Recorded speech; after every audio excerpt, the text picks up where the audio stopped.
এই যে আমরা এদিক দিয়ে উপরে উঠেছিলাম মার্বেল লেকে টপ ভিউটা নেওয়ার জন্য, আর এবার আমরা নিচে যাচ্ছি। নিচে যাব, এইটা হচ্ছে পার্কিং থেকে বাঁ দিকে একটা ছোট্ট রাস্তা উঠে যাচ্ছে অফ রোডিং, সেটা দিয়ে উঠলে পৌঁছে যাব।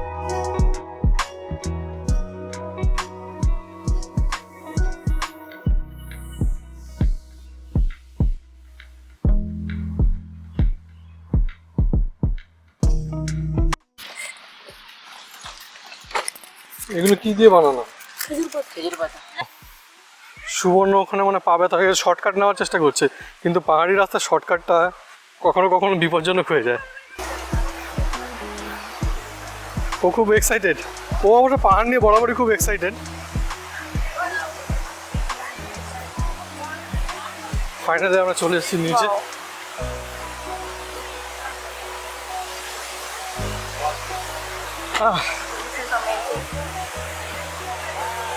এই তো এই উপর থেকে ঝর্ণাটা আসছে। আমরা এর আগে যে পয়েন্টটা দেখছিলাম, পুরুলিয়া ভ্রমণের দ্বিতীয় দিনে আপনাদের সবাইকে স্বাগত। যারা সাবস্ক্রাইব করেছেন তাদের সবাইকে অসংখ্য ধন্যবাদ। বাকিরাও পাশে থাকবেন আশা করছি। কালকে আমাদের প্ল্যান ছিল এই পাহাড়ে ময়ূর পাহাড় আসার, কিন্তু আচ্ছা আমার সঙ্গে যা ছিল ও অলরেডি ঘুরতে এসে অফিস করছে, ফলে ওর এখন বিসি চালু হয়েছে। এই অফিস করে তারপরে ও আসবে, তো আমরা ততক্ষণে যেতে থাকি ওপরে। যেটা বলছিলাম, কালকে আমাদের এখানে আসার কথা ছিল, কিন্তু কালকে আমরা বেরিয়েছিলাম একটু দেরি করে, দুপুরে 1টায় বেরোলে ভালো হতো।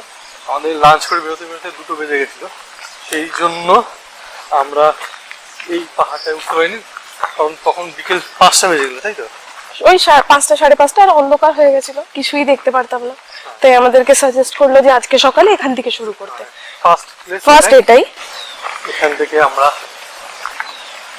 শুরু করলাম।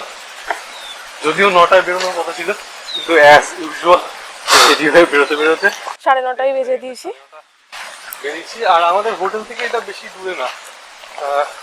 অ্যাকচুয়ালি তো প্ল্যান ছিল যে ঘুম থেকে উঠে আমরা হাঁটতে হাঁটতে এখানে চলে আসবো, কিন্তু ঘুরতে এসে ঠান্ডা একটা ওয়েদার পেয়েছি, কেউ ঘুম থেকেই উঠতে পারিনি।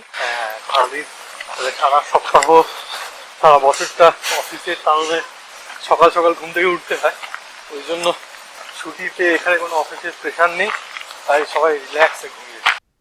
ময়ূর পাহাড়ের অর্ধেকটা উঠে আমরা একটা ছোট্ট হল্ট পেয়েছি। এই জায়গাটায় একটা বসার বেঞ্চ আছে, আর জায়গাটা খুব ফটোজেনিক। আমরা তো প্রচুর ফটো তুলে নিয়েছি। এখন আমরা যাচ্ছি পাহাড়ের ওপর দিকে নিচটা দেখতে খুবই সুন্দর লাগে। আর এই যে সিঁড়িগুলো দেখছেন, আমি প্রায় 80টা সিঁড়ি গুনতে পেরেছি। তারপরে আমি কাউন্টিং হারিয়ে ফেলেছি। ওপরে একটা ওয়াচ টাওয়ার আছে, ওই যে ওয়াচ টাওয়ারটা দেখছেন, আমাদের প্ল্যান যে আমরা ওখানেই উঠবো। এই পাহাড়টা ময়ূর পাহাড় নামে বিখ্যাত কেন? আমরা যখন লোকাল লোককে জিজ্ঞাসা করলাম, তারা বলল আগে এই পাহাড়ে প্রচুর ময়ূর ঘুরে বেড়াতো, সেই থেকেই এই পাহাড়টার নাম ময়ূর পাহাড়। আর এর যে টপ রয়েছে, এইখান থেকে এই অযোধ্যা হিল টপের প্রায় অর্ধেকটা বলা ভুল, ম্যাক্সিমামটাই দেখা যায়। আমরা এখান থেকে পুরো অযোধ্যা পাহাড়ের ভিউটা নিয়েছিলাম, আর কিছু ছবিও তুলেছিলাম। ইন্দ্রাণীর কিছু ছবি তুলে দিইনি বলে ও তো রেগে গিয়েছিল, এই একাই বক বক করছিল।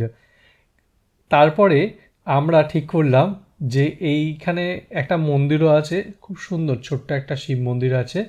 আরও অনেক ট্যুরিস্ট ছিল, কিন্তু আমরা ঠিক করলাম যে ওই ওয়াচ টাওয়ারটায় উঠবো। ওয়াচ টাওয়ারে উঠলে পরে আরও ভালো ভিউটা দেখতে পাবো।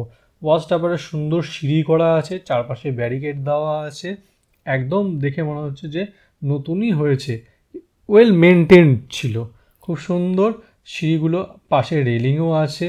আমাদের তো উঠতে উঠতে অবস্থা খারাপ, কিন্তু ওখানকার একটা লোকাল বাচ্চা দেখলাম পুই করে দৌড়ে চলে গেল আমাদের আগে। উঠতে যতটা কষ্ট হয়েছে, কিন্তু ওঠার পরে ভিউটা একদম অন্যরকম সুন্দর, খুবই ভালো লাগছে। চারিদিকে দেখতে পাচ্ছি ভিউটা আপনাদেরকেও দেখাই। ওই যে সিঁড়ি যেখান থেকে আমরা এসেছিলাম। এখন আমরা যাচ্ছি আমাদের সেকেন্ড ডেস্টিনেশন মার্বেল লেকের দিকে। রাস্তার সৌন্দর্য দেখতে দেখতে পৌঁছে গেলাম মার্বেল লেকে। আমাদের যে দাদা ছিল, ড্রাইভার দাদা, সে একটা শর্টকাট রুট বললো এখান দিয়ে গেলে এই চাঁদের পাহাড়ের টপ ভিউটা পাওয়া যাবে এখান থেকে। এখানে চাঁদের পাহাড়ে শুটিং হয়েছিল।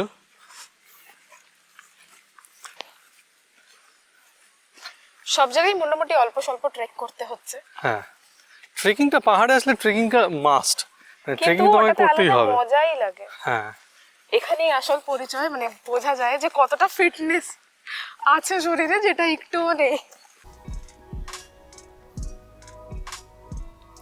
ভিউটা দেখতে পাচ্ছেন কি সুন্দর না? আমার তো খুব পছন্দ হয়েছে। এটা হচ্ছে মার্বেল লেক। মার্বেল লেককে তারপানিয়া লেকও বলে, আবার লোকাল ভাষায় ব্লু ড্যাম বা পাতাল ড্যামও বলে। ব্লু ড্যাম এই কারণ জলটা ওপর থেকে একদম নীল দেখতে লাগে। পুরুলিয়ার হাইড্রো ইলেকট্রিসিটি প্ল্যান্ট তৈরি করার সময় প্রচুর পাথরের প্রয়োজন ছিল। সেই পাথরের প্রয়োজন মেটানোর জন্যই মাইনিংয়ের মাধ্যমে এখান থেকে পাথর তোলা হয়েছিল। আর পাথর তোলার সময় এই লেকটা বেরিয়ে আসে। সেই থেকেই এই লেকটাকে ট্যুরিস্ট প্লেস হিসাবে সংরক্ষিত করা হয়। এখন এটা পুরুলিয়ার একটা বিশেষ আকর্ষণ। পুরুলিয়া আসলে এটা দেখতেই হবে। এটাকে পুরুলিয়ার গ্র্যান্ড ক্যানিয়নও বলা হয়। এই যে আমরা এদিক দিয়ে ওপরে উঠেছিলাম মার্বেল লেকের টপ ভিউটা নেওয়ার জন্য, আর এবার আমরা নিচে যাচ্ছি। নিচে যাব, এইটা হচ্ছে পার্কিং থেকে বাঁ দিকে একটা ছোট্ট রাস্তা উঠে যাচ্ছে অফ রোডিং, সেটা দিয়ে উঠলে পৌঁছে যাওয়া যাবে মার্বেল লেকের টপ ভিউয়ের জন্য পাহাড়ের ওপরটা। আর সোজা যে দোকানপাটগুলো রয়েছে যে রাস্তাটা, সেটা দিয়ে গেলে আমরা মার্বেল লেকের নিচে পৌঁছে যাব। আজকে শনিবার, বেশ ভালোই ভিড় আছে, অনেক লোকজন এসছে। আমরা এখন যাচ্ছি মার্বেল লেকের নিচের দিক থেকে ভিউটা নেওয়ার জন্য। ম্যাক্সিমাম লোক এখানেই আসে যারা একটু আলাদা রকমের ভিউ এক্সপেক্ট করছেন বা আলাদা কিছু। অ্যাকচুয়ালি উপরে সবাই ওঠে না, হ্যাঁ, উপরে খুব কম লোকই ওঠে, ম্যাক্সিমাম লোকই ওই নিচে লেকের ওখানে যায়। কিন্তু উপর থেকে ভিউটা খুবই সুন্দর। আমাদের যে ড্রাইভার দাদা, উনি বললো যে আপনারা উপরে যেতে পারেন, যেহেতু আপনারা ভিডিও করছেন। উপর থেকে ভিউটা সত্যিই খুব সুন্দর দেখতে, অসাধারণ লাগলো। পুরোটাই আগে পাহাড় ছিল, এখান থেকে পাথর কেটে কেটে এত বড় লেকটা তৈরি হয়েছে। এখন মনে হয় আর এখানে পাথর কাটার কাজ হয় না, না, এখন বন্ধ হয়ে গেছে। মার্বেল লেক দেখে আমরা চলে গেলাম আমাদের থার্ড ডেস্টিনেশন বামনি ফলসের দিকে। বামনি ফলসে ঢোকার দুটো এন্ট্রান্স আছে। ঢুকেই ফার্স্টে এই একটা জায়গা পড়ে, যেখানে খুব সুন্দর একটা ছোট্ট ফলস রয়েছে। অনেকে এটাকেই বামনি ফলস বলে ভুল করে, কিন্তু আসল ফলসটা দেখতে গেলে আর একটু হেঁটে নিচের দিকে যেতে হবে। একটা সিঁড়ি নামার পরে এখানে একটা ফলস রয়েছে। হাফ রাস্তা এসেছি, এখনো নিচে আরো যাওয়া বাকি আছে। নিচের দিকে ওই যথেষ্ট খাড়াই ঢাল। আমরা এখানে নেমে লোকজন এসেছি, স্নানও করছে। চলে এসেছি আমরা, ওই যে সামনে চলে এসেছি। যথেষ্ট খাড়া ঢাল আছে, কিন্তু নিচে নামাটা সার্থক। আমি সবাইকে বলবো যারা আসছেন যখন একটু কষ্ট করে নিচে নামাটা উচিত, নিচ থেকে ভিউটা নামাটা উচিত এখানে একবার।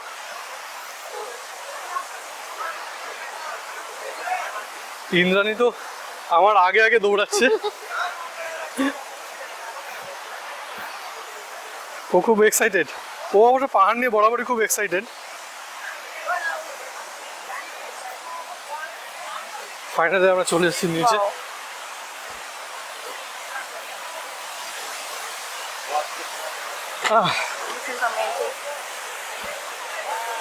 এই তো বামনি ফলস ওপর থেকে যতটা সুন্দর দেখতে লাগে, নিচ থেকে আরও অনেক বেশি সুন্দর। নিচে আসতে গেলে আপনাদের পেরিয়ে আসতে হবে প্রায় 650টা সিঁড়ি। সিঁড়িগুলো কিন্তু অত্যন্ত খারাপ। নিচে আসার সময় মনে করে অবশ্যই একটু জল আর একটু খাবার নিয়ে আসতে হবে। জল এই কারণ অতটা সিঁড়ি পেরিয়ে আসতে গেলে আপনার বডি ডিহাইড্রেট হয়ে আপনি অসুস্থ হয়ে পড়তে পারেন। এটা আমাদের পার্সোনাল এক্সপিরিয়েন্স থেকে শেয়ার করলাম। নিচে এসে দেখলাম প্রচুর লোকে স্নান করছিল। আমরা তো মিস করে গেছি, বিকজ আমরা এটা জানতাম না। আপনারা এই ভুলটা করবেন না, অবশ্যই সাথে এক্সট্রা জামা রাখবেন, যাতে আপনারাও এসে নিচে এই স্নানের মজাটা নিতে পারেন। এবার হচ্ছে ওঠার পালা।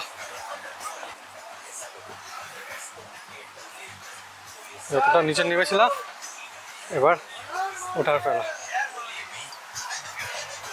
মিউজিক শুনতে শুনতে আমরা পৌঁছে গেলাম উপরে যাওয়ার পথে দেখলাম ওখানকার কিছু লোকাল বাচ্চারা খেজুর পাতা দিয়ে খুব সুন্দর সুন্দর ঘর সাজাবার জিনিস তৈরি করছিল কাঁচা খেজুর পাতা দিয়ে। বিভিন্ন রকম ফুল, বিভিন্ন রকম পাখি, বিভিন্ন রকম জিনিস তারা হাতে তৈরি করছিল। আমরা যাওয়ার সময় দেখে গেছিলাম, তবে ঠিক করেছিলাম যে যখন ফিরবো তখনই এগুলো ওদের থেকে কিনবো। বেশ ভালো লাগছিল। ছেলেগুলো মুখে কথা বলছিল, আমাদের সঙ্গে গল্পও করছিল, কিন্তু হাতে ওরা ওদের কাজ করছিল, খুব ফ্লুয়েন্টলি কাজ করছিল। আমরা ওদের থেকে একটা ফুল কিনেছিলাম 50 টাকা দিয়ে। এরকমই দাম নিয়ে থাকে, তবে আমরা বেশি দামাদামি করিনি, কারণ সব কিছুতে দরদাম করা চলে না, বিশেষ করে আর্টের ক্ষেত্রে তো একদমই না। তো কেউই এদের সঙ্গে দরদাম করবেন না, কারণ ঘুরতে গিয়ে আমরা অনেকই ভুলভাল খরচা করে থাকি। সুতরাং এইটুকুনি খরচা করলে ওদের যদি উপকার হয় তাতে প্রশ্ন না করাই ভালো। অ্যাকচুয়ালি এটা প্রমোট করাটাই আমার মনে হয় বেটার। আমরা আরও অনেক জায়গায় গেছি, সেখানে আরও অনেক বাচ্চারা ছিল, বাট তারা কী করছিল, বেসিক্যালি টাকা চাইছিল। বাট এরা এখানে কাজ করছে, তো আমার মনে হয় ওদেরকে টাকা না দিয়ে এখান থেকে কেনাটা বেটার। সুন্দর একটা হাতের কাজ, বাড়িতে থাকবে, বাড়িতে সাজানোর কাজেও লাগবে। এই পাহাড়ের উপর থেকেই জলটা এখান থেকে নিচে যাচ্ছে।